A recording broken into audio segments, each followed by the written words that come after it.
Hey everybody, welcome back to my YouTube channel. If you don't know who I am, my name is Ashley. I'm a professional cosplay photographer, Twitch affiliate, and TikToker. So today we'll be interviewing Nicholas Collier. He is the writer and director of a brand new series on YouTube called Renegade. It is in the DC Cinematic Universe, and I am so excited for you to be able to chat with him and talk about this series.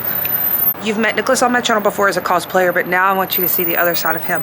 I watched this episode 2 times last night in a row just for it to be fresh. The first time I watched it, I got hooked and I had to watch it again because there's mystery and details left out, and I cannot wait for the next episode to figure out more about this series. And without further ado, let me introduce you to our writer-director, Nicholas Collier.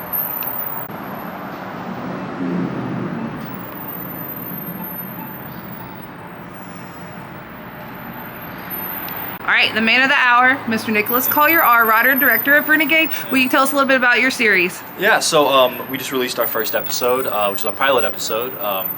It's closing in on, at the time of filming this, we're going to be approaching 1,400 views in 8 days, which is incredible. So, but yeah, it's we have a lot of really cool stuff upcoming that we're going to hopefully look to film our next couple episodes in the summer.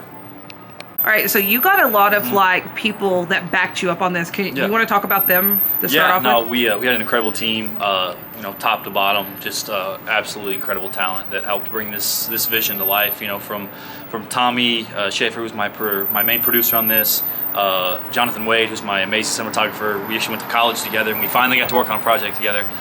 We really hadn't got a chance to work a whole lot in film until this, so that was cool to get to work with him. Our lead actor, Deaton Gabbard, I actually had met him while I was in college doing a Steadicam workshop. Didn't even realize that it was him until we were working on a film together where he was just an extra, and I was showcasing some of the footage from from the workshop, and he just happened to be in that clip, and so we kind of got back together through that. You know, everybody, like I said, just actors absolutely killed it. You know, I couldn't be more happy and proud of everybody's performance and work in front of the camera and behind the camera. So tell me about Renegade Films. How did you come up with that? So Renegade is that was my first film project in college. It was Blue Renegade, and so the original idea stemmed from our lead hero Renegade, which was still Daniel. He loved comic books, and he saw the connection of comic books to his world, and was able to kind of cross-correlate that, and was able to solve the crimes and stuff by using comic books. Unfortunately, that's incredibly hard to show on film, so I filmed one episode, and I never got to film anything after that. And then so I still had the concept and had the idea, because it used to be Architect Productions, and then so I got kind of moving forward and started, you know, kind of meeting people, more like film people, Tommy being one of them, and I kind of pitched the idea to him. He's like, hey, we can make this happen. And so I figured we just do the whole rebrand, just everything's gonna be Renegade now. So you wrote this entire miniseries? Yes. Did you do it by yourself? Yes. Okay, what was the process like on that? So one of my favorite directors, Sam Raimi, who actually got to meet last year at LexCon, and got to talk to him for a little bit. But the way he writes, the way he wrote Spider-Man, is that you have 2 arcs. You have your hero arc and your villain arc, and then you have them. So you follow your hero for a little bit, and you follow your villain for a little bit, and your hero kind of is on a downslope, your villain's on an uprise, and then the first meeting of those two is the hero's on a downslope, the villain's on an upslope. That's the first meeting. Well, the villain is going to take advantage of that. So now the villain's up top, the hero's down low, and then hero starts to rise. We have the rising action. The villain's kind of losing control again, so now they're coming back down. They meet again, and that's the end of the film. So it's kind of like a double helix, almost like a DNA. So it's like the DNA of the film is literally the story between the hero and villain. So that's kind of the way I've tried to approach this, is the way I've learned by kind of studying Sam Raimi a little bit. That's really cool. So when having to write 2 different like sides to your script, how long did it take you? So the first episode we went through, so I had the version that you see that we filmed, I think was the 5th iteration of the script. I had it locked down, and then the Batman came out, and I saw that like 4 or 5 times, and I said, okay, we're rewriting everything. So I had to completely rewrite the script. So the script that we used and the script that we almost used, that I don't even have anymore, two very different stories entirely. Like just the way, because it wasn't originally like a noir. It was very much so just kind of like just an average superhero story. But then I watched the Batman, and it was very heavy into detective noir in that style, and we kind of rewrote it based on that. I kind of thought there was like some familiarity there, so that makes sense that the Batman was a big inspiration for the rewrite. So once you got it rewritten and you started filming, what was it like to actually direct something and bring something to life that you worked so hard on? Yeah, I mean it's always fun, especially whenever you get stuff back to the edit bay and all that, and you get to actually put the scenes together. That's kind of when it comes together. Like every now and then you'll be on set and you'll get like what we call the shot. Like the shot for me on this was actually not part of the story. It was the opening credits. So the scene where it's all the smoke and we push through that smoke, that was not special effects. That was actually done in camera. Oh, that's cool. So we had a smoke machine in the floor, and we just filled the room with smoke. And it just so happened that when we pushed the camera, it also, because of the movement, it pushed the smoke. So it pushed it past the suit and revealed the suit. So we had Deaton stand there, and we pushed the camera past, and about the time we got to the camera to the landing spot, the smoke had cleared and revealed the suit. So we ended up using that for our opening credits. That was really cool. That was like when it opened and you showed that, like at first I think it's you and you're putting the Renegade films on the wall. Yeah, which is right here. Well, it's actually right around the corner. Well, like, yeah. Yeah. And I filmed like a little bit of us like talking about like where we are before you got here. And so I was like, I'm pretty sure it's either this alleyway or around the corner. The very opening that says Renegade Films was filmed right here. So it's kind of like, and I get what you're talking about when it comes to like the shot as a photographer. Like even when I've worked with you, I'm like, oh my God, this is it. Yeah. Especially the one where you were redhead and you're like jumping down and you're shooting. Yes, like I was that gonna say that one in the battering. In the battering, yeah. Those were the shots from that. So I get what you're talking about there. So how hard was it going from visionary scriptwriter to directing? I mean, it's always a challenge because you never know what's going to happen. Once you get on set. I was fortunate enough that this wasn't my first time directing something I wrote. When I was in college, I got to direct my first web series, Battle for Star City. Ironically enough, we actually filmed a lot of it up on the police station, parking garage, which is right across the street. So like this little area is very, very kind of a little almost sentimental because I had filmed so much stuff here. So we had a lot of fun with that, and so I kind of used some experience from that. And some things, and there's some other stuff that I've done as kind of just learning opportunities. And what went right here. What can I do to improve? We tried this. This didn't work. What can I do in this situation? But I mean, as a writer director, you can write, but it really comes down to what what you can actually afford to do.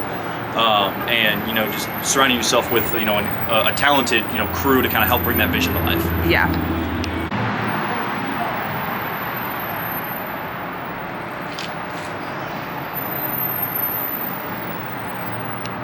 So this is the actual costume from Renegade. Do you want to talk about it? Yeah. So it's very.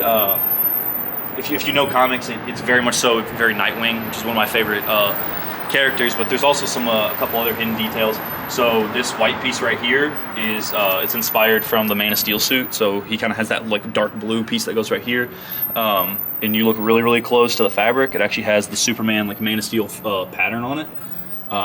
Nightmare Illusions on Instagram. He did a really, really good job with it. And we also have the hood, because I'm a huge Red Hood fan.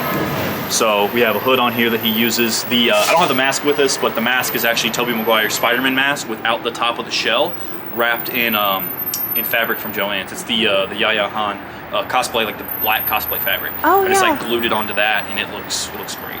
Yeah, whenever you guys watch this series, now you're gonna get a little bit of the detail, and you're gonna be like, oh my gosh, yes, I see it now. Because I didn't before, but now that you're saying it, and I'm thinking back on it, I'm like, I do see it. Okay, so we are at the location for the opening scenes, and we're only gonna talk about really today the opening scenes. And I was talking to Nicholas about my thoughts on the opening scene. So in the very opening scene, we meet a couple and their young son. They're leaving the movie theater. A classic DC Batman, throw in. Yeah. And This is where they come out of the movie theater. Did you get Kentucky Theater's permission to use this? No, we just made sure that they were super blurred in the background, so you don't actually see any of the branding.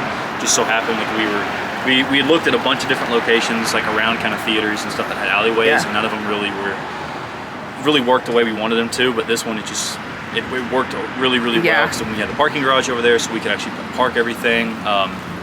And you know, we had this big long like lead up to it, so it just, like I said, everything kind of worked out really well for us. It's giving. It's giving right now. So in that opening scene, I was a little disheartened at first because I was like, oh no, he went with the classic Bruce Wayne's parents are about to be murdered in a robbery. But that's not what happened.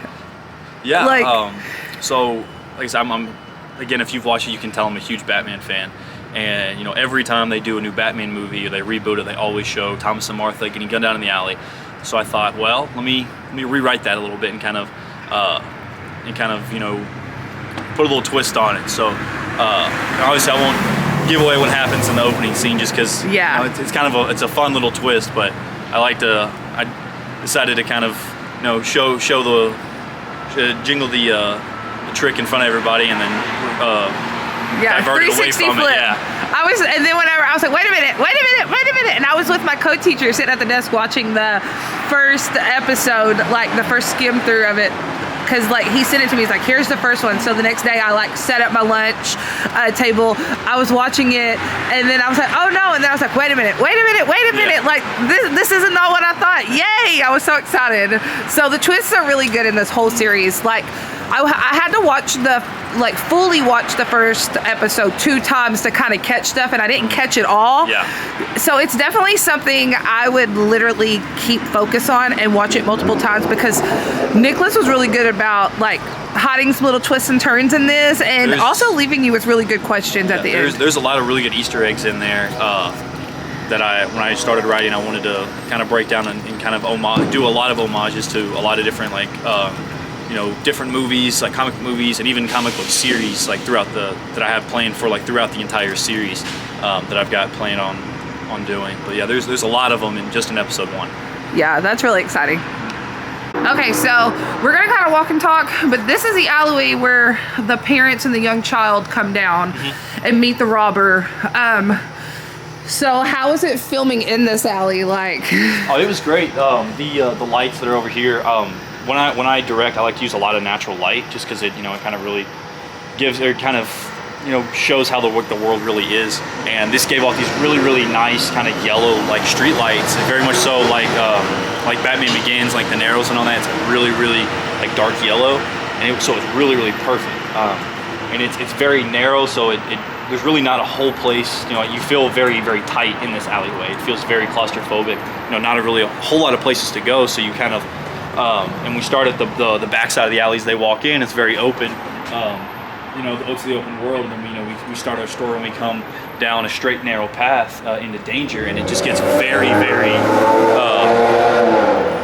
cramped.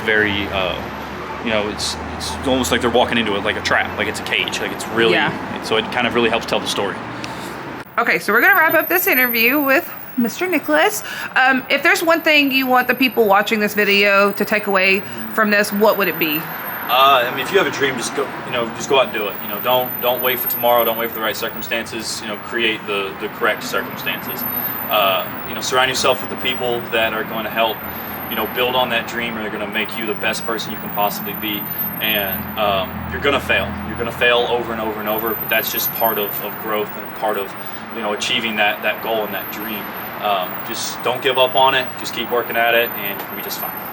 I just want to thank Nicholas for coming onto my channel and talking about Renegade. You can check out Renegade on his YouTube channel. I'm going to post the first episode on all of my socials so you can see it when this video drops. They're posted now, so we're going to spam this. This video is inching close to 1,400 views today. I know it's going to reach into the thousands before we know it. Thank you again, Nicholas. If you like this video, give it a thumbs up, like, subscribe if you didn't, and give it a thumbs down. Thanks for the algorithm boost, and I'll see you in the next video. Bye.